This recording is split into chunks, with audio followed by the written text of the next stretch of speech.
한국의 요괴 시리즈 분, 귀.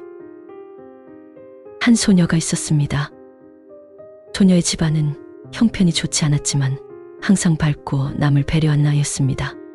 바쁜 부모님을 대신해 어린 동생을 돌보며 놀아주던 착한 아이였습니다.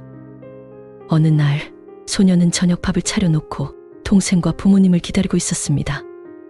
그런데 그날따라 평소 오는 시간에 부모님이 오지 않자 배가 고파 칭얼거리며 엄마를 찾아오는 동생을 달래며 소녀는 동생을 하얀색 보자기에 들쳐업고 동네 어귀에 있는 당산나무까지 부모님을 마중 나갔습니다. 소녀가 당산나무에 다다를 즈음 배가 고파 칭얼거리던 동생은 어느새 소녀의 품에서 잠이 들어 있었습니다. 잠이 든 동생을 보던 소녀는 웃으며 어머니가 어서 오길 당산나무에게 기도를 하며 서성이고 있었습니다. 그렇게 늦은 저녁 당산나무 앞에서 부모님을 기다리던 소녀에게 검은색 그림자가 드리워집니다. 소녀가 뒤를 돌아보자 복면을 쓴 남자가 소녀의 입을 막고 소녀를 끌어당겼습니다. 소녀가 휘청거리며 딸려가자 소녀에게 엎혀있던 동생이 깨어나 울기 시작합니다. 복면을 쓴 남자는 순간 당황한 기색을 보이더니 이내 소녀의 등에 엎혀있던 동생을 빼앗아 당산나무 아래 절벽으로 던져버립니다. 동생이 절벽으로 떨어진 모습에 동생을 잡으려고 뛰던 소녀는 복면 사내에게 제지를 당하게 되고 소녀의 손에는 동생을 업을 때 썼던 하얀 보자기만 손에 들려 있었습니다. 복면을 쓴 남자는 동생이 떨어진 충격으로 정신을 잃은 소녀를 하얀 보자기로 감싼 뒤 소녀를 들쳐매고는 사라졌습니다. 스산한 늦은 저녁 당산나무 앞에는 마치 아무 일 없는 듯 차가운 바람만 불고 있었습니다. 한 지체 높은 가문이 있었습니다. 이 가문은 자신의 지위를 이용해 주변 사람들을 괴롭히고 재산을 탈취하는 듯 온갖 악행을 일삼고 있었지만 가문의 막대한 돈과 권력으로 인해 누구 하나 나서거나 가문의 일을 막아서는 사람이 없는 그런 가문이었습니다. 그렇게 평온한 악행을 계속 일삼던 어느 날 한 무신 가문에 의해 평온한 악행들이 차질이 생기게 됩니다. 전쟁에서 공을 세워 도성으로 불려온 이 무신 가문은 별 볼 일 없는 가문임에도 전쟁의 공으로 인해 쉽사리 건들 수 없게 되자 이 가문은 평소 곁에 두고 쓰던 무당을 불러 저 무신 가문을 도성에서 쫓아낼 방법에 대해 묻습니다. 무당은 무신 가문의 어린 장남에게 저주와 살을 날려 도성에서 쫓아내자고 말을 합니다. 이에 흡족한 미소를 짓던 가문의 수장은 필요한 모든 것을 지원할 테니 무당이 말한 저주를 바로 진행하려고 합니다.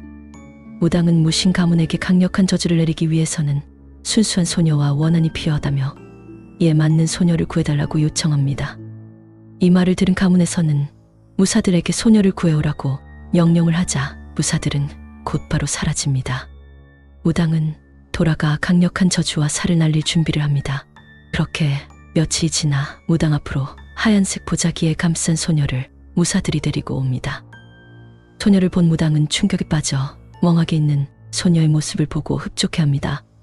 무당은 소녀를 항아리에 넣고는 부적을 붙인 후 그 자리를 떠납니다. 그렇게 항아리 속에 홀로 남은 소녀는 며칠을 아무것도 먹지 못하고 서서히 메말라 가고 있었습니다. 며칠이 지난 어느 날 항아리가 점점 뜨거워지기 시작합니다.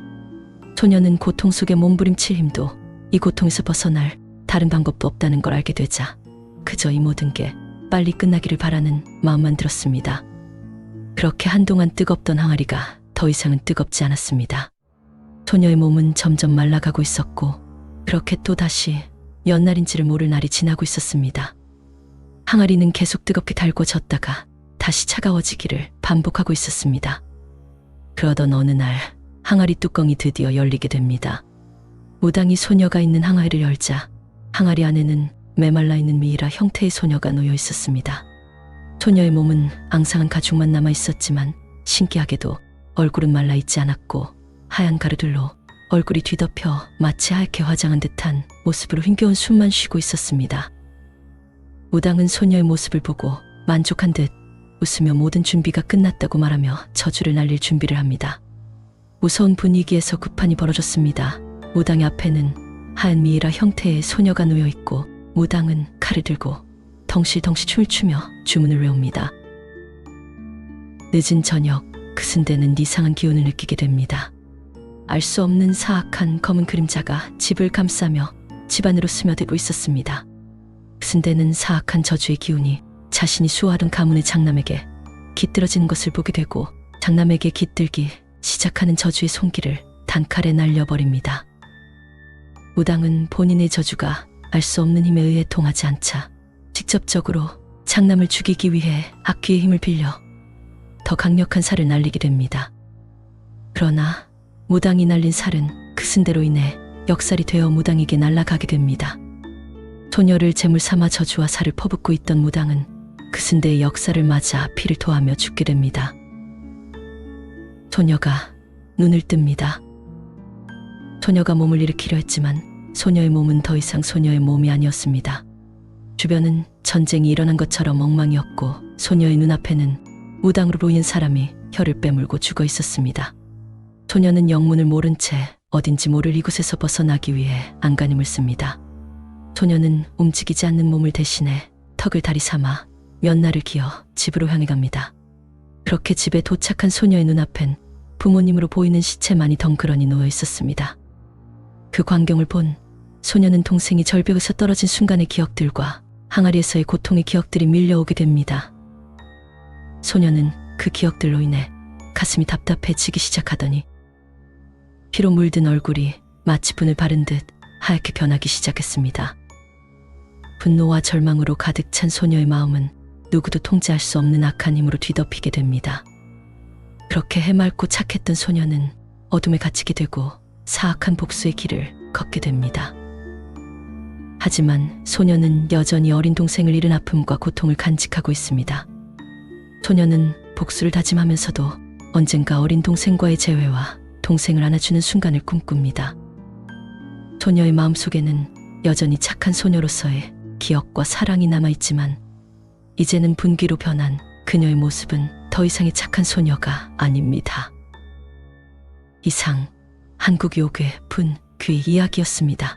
오늘 알아본 분귀는 얼굴에 분을 바른 듯 하얀 얼굴을 하고 사람을 홀린 다음 사람의 가슴팍에 앉아 숨을 못 쉬게 만들어 서서히 사람을 질식시켜 죽이는 요괴입니다. 작은 체구의 인간형 요괴로 주로 밤에 나타나며 방 안에서 보자기 같은 천 위에 앉아 있는다고 합니다. 폐가나 사람이 없는 집 혹은 여러분들의 집에 알 수 없는 보자기가 깔려 있는 걸 보게 된다면 주변의 분귀가 여러분들을 지켜보고 있는 거니 조심하시길 바랍니다. 존재하지만 존재하지 않는 요괴 시리즈, 오늘도 재미있으셨다면 구독, 좋아요 부탁드려요. 전 다른 요괴로 다시 찾아오겠습니다. 그럼 안녕.